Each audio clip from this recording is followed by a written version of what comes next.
Assalamualaikum warahmatullahi wabarakatuh dan salam sejahtera. Berjumpa kita lagi di dalam program Belajar Matematik Tingkatan 1 Bab 12 Pengendalian Data. Bersama dengan saya, guru anda, Cikgu Siti Nur Ain binti Arifin daripada SMK Tun Tijah. Okey, untuk hari ini kita akan lihat standard kandungan 12.1 proses pengumpulan, pengorganisasian dan perwakilan data serta pentafsiran perwakilan data. Standard pembelajaran 12.1.5 mentafsir pelbagai perwakilan data termasuk membuat inference atau ramalan. Kita lihat standard pembelajaran kita mentafsir pelbagai perwakilan data termasuk membuat inference atau ramalan. Bagaimana anda mentafsir perwakilan data?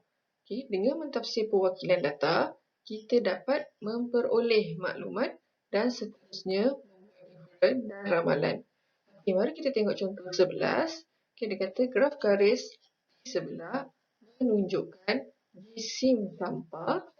Okey, jisim sampah dalam ribuan yang dibuang di sebuah bandar dari tahun 2010 hingga 2015. Tengok graf garis di sebelah. Awak lihat maksimum ufuk dia memaparkan tahun mula 2010 hingga 2015 dan maksimum cancang dia memaparkan jisim sampah dalam ribuan. Satu ni maksudnya 1,000 tan. Okey. Jadi dekat sini dia buat skala dia ni ada 10 kotak kecil. 10 kotak kecil tu mewakili 1,000 tan. Okey. Kita tengok dulu dia punya data. Okay, 2010 sebanyak 1,900 tan. 2011 1,100 tan. 2012 1,900 tan. 2013 2,015 tan. 2014 2,100 tan dan 2015 1,600. Mari kita tengok soalan ini. Berapakah jisim sampah yang dibuang pada tahun 2010? Okay, nak tahu jisim sampah pada 2010. Awak tengok 2010. Okey, data dia ialah 1,900.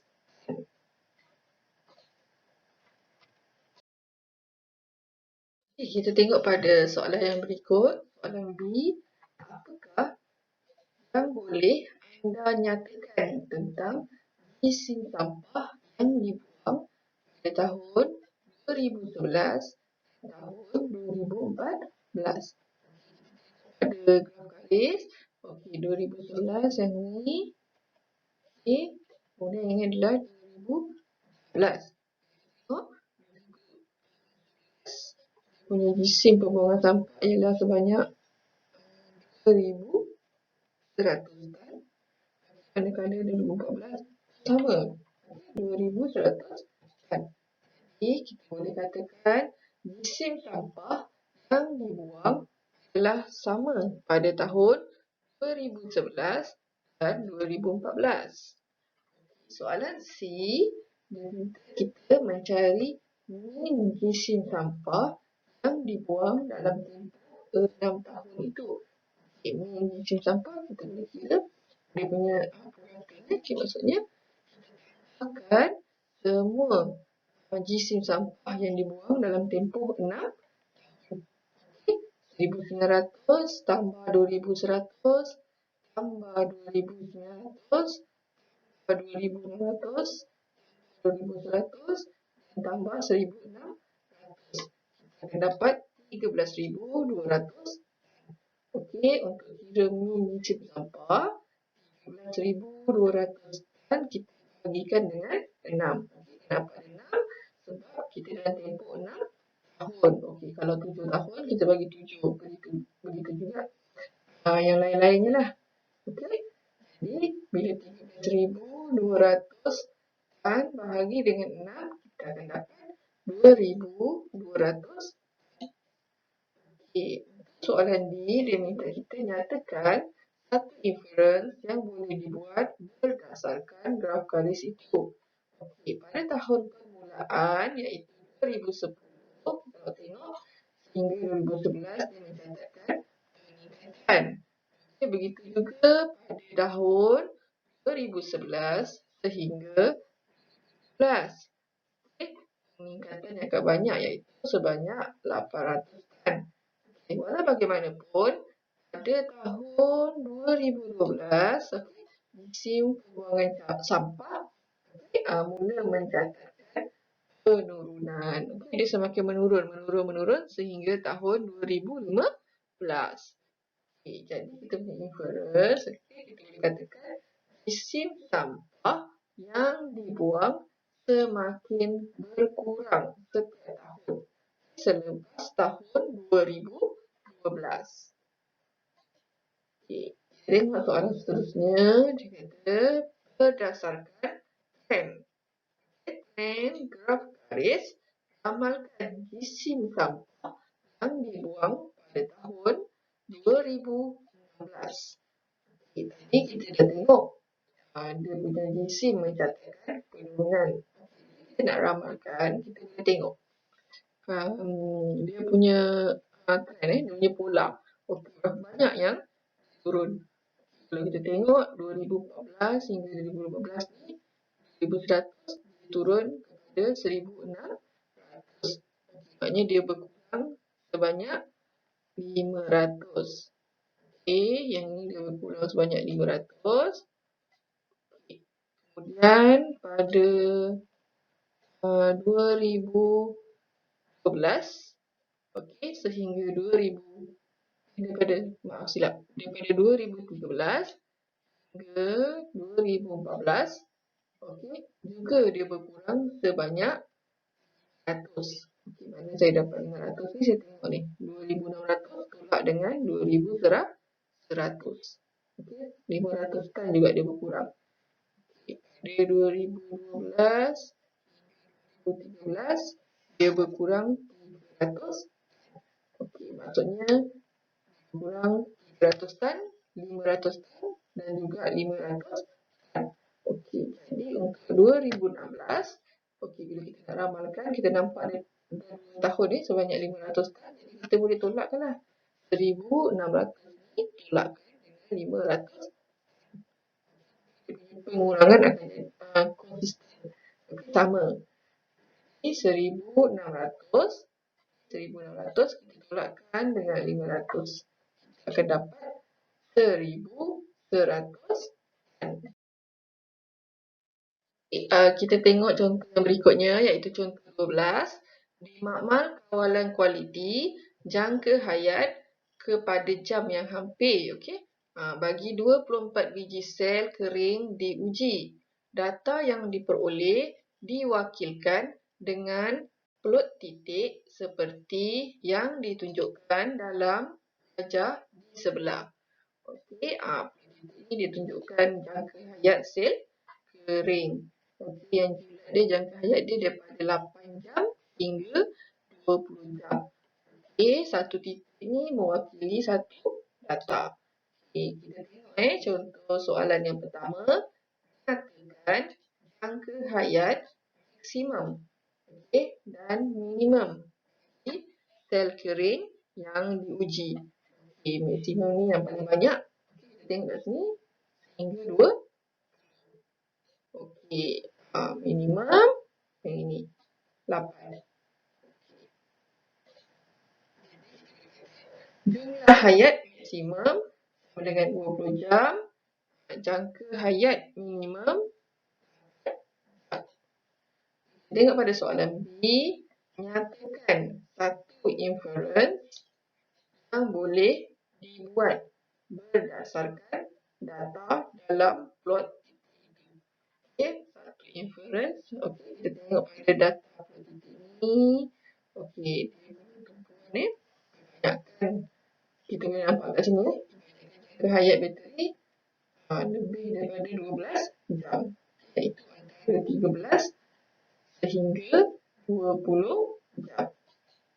Jadi kita kata kebanyakan sel kering mempunyai jangka hayat dari 13 jam hingga 20 jam. Okay.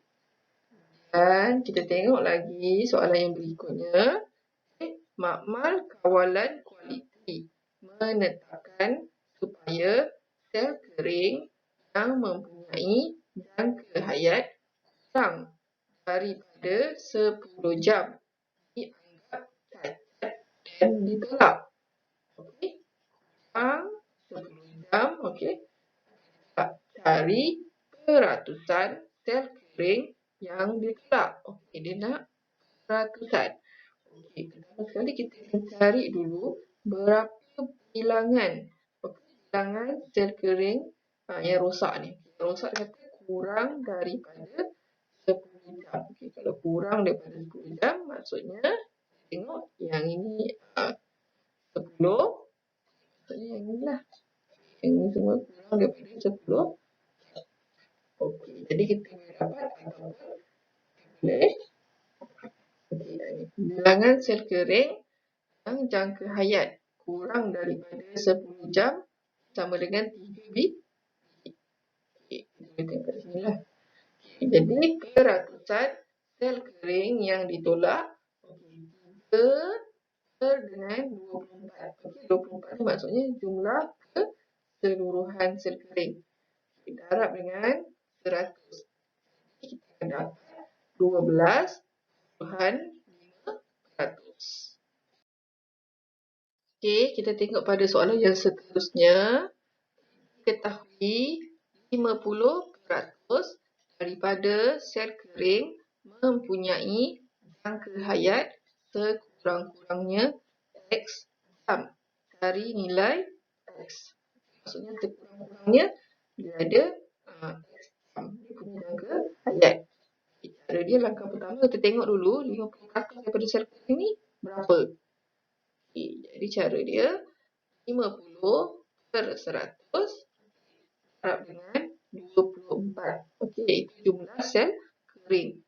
Kita akan dapat 12 biji sel kering. 12 biji kita tengok pada titik ni. Okey, dia kata dia nak sekurang-kurangnya berapa jam. Okey, kita tengok kita tandakan. Okey, pada titik ni 12 biji sel kering tu. Okey. Kita boleh nampak di sini dia sekurang-kurangnya ada 17 jam. Kita tahu tadi soalannya dia tanya jangka hayatnya sekurang-kurangnya ada berapa jam. Okey, kita tadi X jam.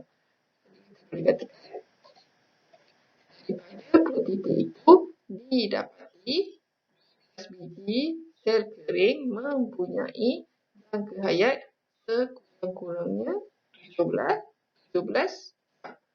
Jadi maka X sama dengan 17.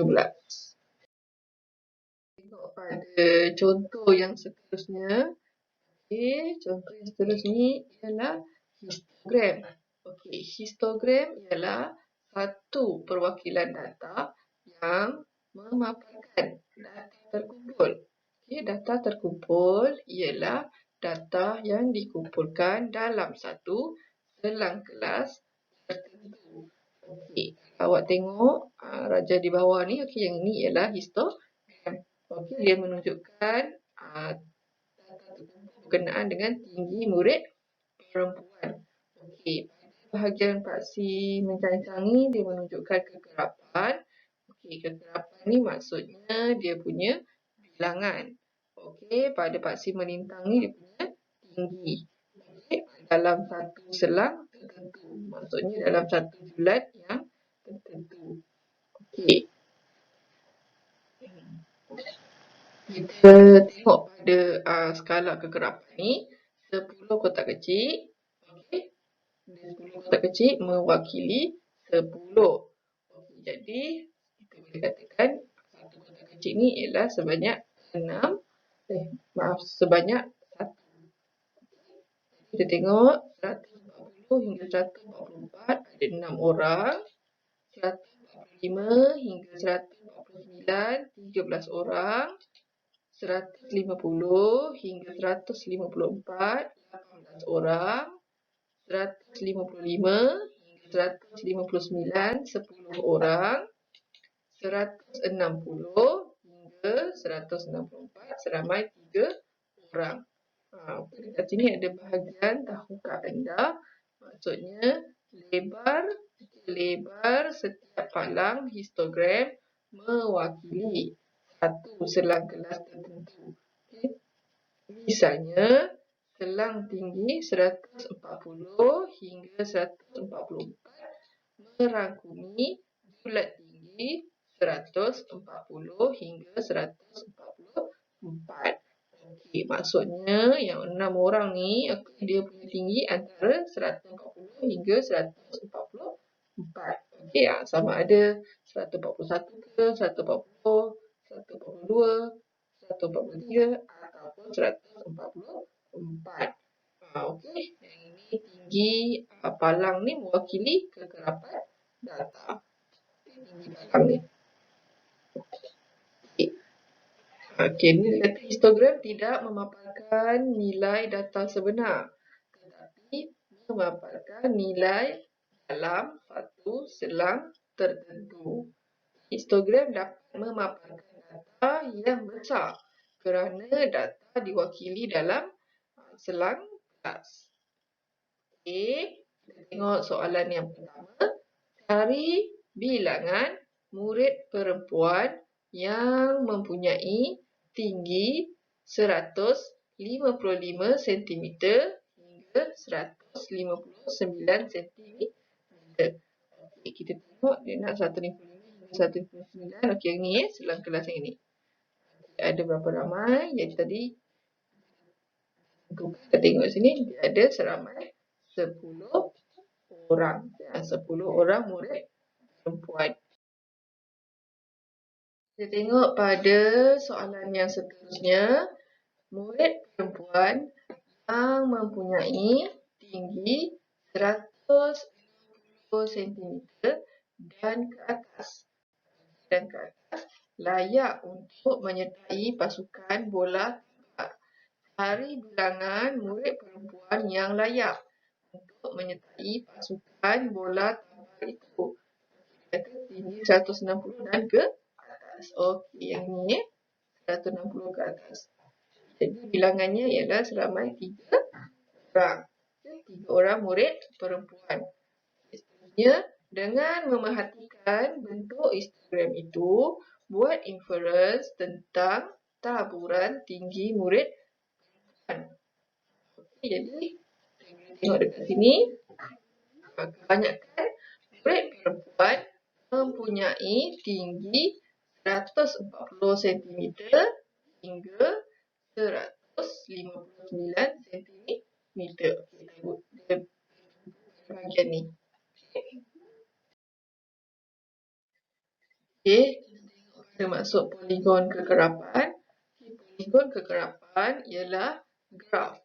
Graf yang menyambungkan bahagian atas setiap palang dalam histogram itu dengan garis lurus. Merujuk kepada contoh 13, sebuah poligon kekerapan boleh dilukis daripada histogram seperti yang ditunjukkan dalam rajah di bawah. Okey, maksudnya daripada histogram ni kita boleh dapat poligon kekerapan.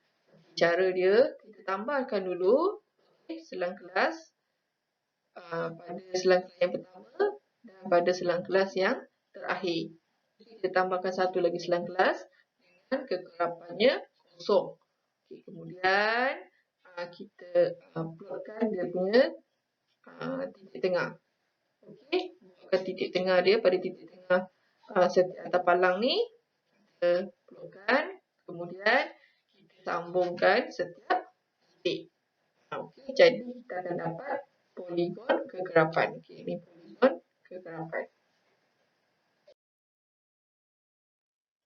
Kita tengok pada contoh 14. Poligon kekerapan di bawah menunjukkan masa yang dicatatkan oleh sekumpulan peserta dalam larian mesra di sebuah taman. Okey, jadi kat sini kekerapan ni dia mewakili bilangan berapa ramai orang. Okey, tengok pada dia punya skala, 10 kecil ni mewakili 10 orang. Jadi kita nak tahu satu kotak kecil tu berapa, 10 bahagi dengan 10. Jadi kita akan dapat satu kotak kecil mewakili satu orang. Jadi kita tengok data dia, 11 hingga 15 minit ramai 10 orang, 16 hingga 20, 24 orang, 21 hingga 25, 30 orang, 26 hingga 30, 26 orang, 31 hingga 35, 12 orang, 36 hingga 40, 8 orang, 41 hingga 45 ni kosong Okey, sekarang ni dia kata cari jumlah peserta dalam acara larian mesra ini. Jadi maksudnya kita tambahkan semua kekerapan. Okey, jadi bila kita tambahkan semua kekerapan, kita akan dapat 110 orang. Cari bilangan peserta yang mencatatkan masa larian dalam tempoh 16 hingga 20 minit. Ini 16 hingga 20 minit. Ini bersamaan dengan 24 orang. Okey, dan memerhatikan bentuk poligon kegerapan. Okey, buat inferen tentang taburan masa yang dicatatkan oleh peserta. Okey, jadi kita tengok masanya dia bertumpu di antara 16 hingga 31 minit ni. Okey, jadi kita kata kebanyakan peserta mencatatkan masa larian dari 16 minit hingga 30 minit. Diharapkan awak telah jelas dengan penerangan yang telah cikgu berikan tadi. Okay, jadi sebagai latihan, awak boleh cuba diri 12.1D muka surat 280. Okay, sehingga kita berjumpa lagi di dalam pelajaran yang lain.